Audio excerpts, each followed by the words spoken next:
अब यसको लागि केही जानकारी छैन हामीलाई त्यस्तो केही छैन भाइ होइन।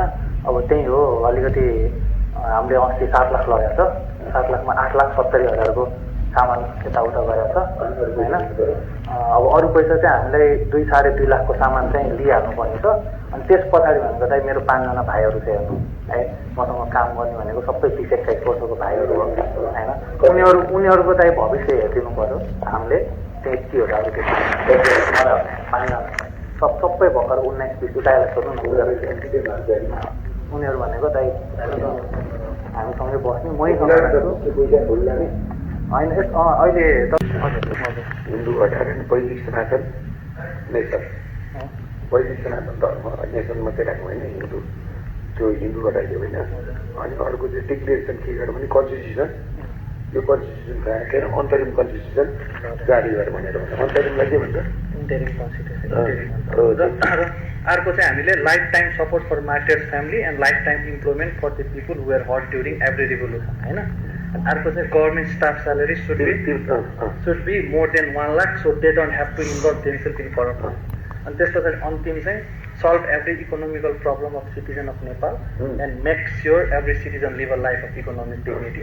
र एउटा काम के लेखेर लघु वित्त सहकारी ब्याङ्कको अनि ब्ल्याक लिस्टको पनि हाल्यो त्यति हाल्नु अनि हामीले चाहिँ के दिएको छ भन्दाखेरि चाहिँ nothing can be hidden from us, don't try to test us, यो डाटा विल टर्न इन्टु एसेस, डोन्ट ट्राई भनेको हामीलाई चलाउने काम नगर, सोच्दा पनि नसोच होइन। तिमीहरू ठिक्क के गर्छौ भने तिमीहरूको डाटाको यो चाहिँ कसरी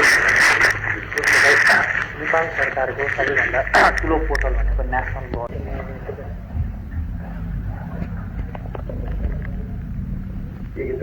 Find the hidden killers of our brothers and sisters on September 8th. Find those culprits who burned our country on September 9th. Declare Nepal as Kirat source of Vedic Sanatan Hindu nation. त्योभन्दा माथि त्योभन्दा माथि चाहिँ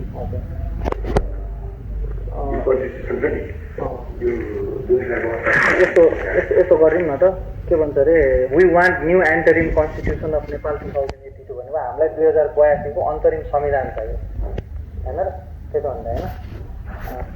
त्यो भयो। अनि अरू elected चाहिँ हटाउने, अनि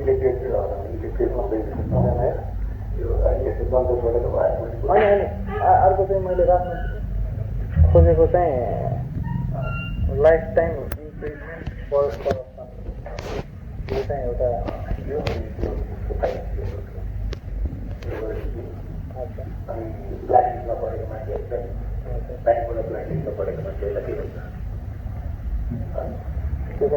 solve every economical problem of citizen of Nepal, हरेक नेपाल नागरिकको आर्थिक समस्या चाहिँ समाधान गर।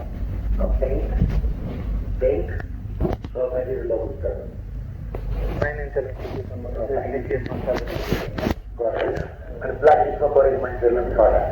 त्यसमै पऱ्यो त है, इकोनोमिक आर्थिक समस्या भन्ने बित्तिकै त्यसमै पऱ्यो नि।